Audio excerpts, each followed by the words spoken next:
কে যেন জিজ্ঞেস করলো আমাকে? হ্যাঁ, আমি নুন দিয়ে পান্তা খেয়েছি কিনা? আরে আমি জেলের ছেলে, আমার নিঃশ্বাসে প্রশ্বাসে নুন রয়েছে। স্যার 1 কেজি টমেটোর দাম কত জানেন? বলুন তো, লবণ কত করে কিলো? নুন দিয়ে পান্তা ভাত খেয়েছেন?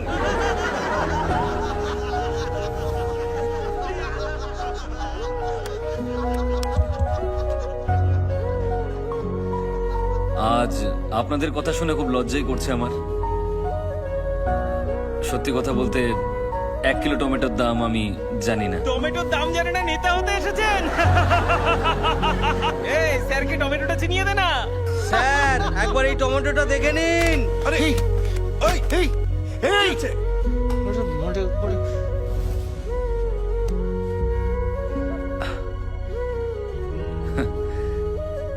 কিন্তু আমি আপনাদেরকে এই টমেটো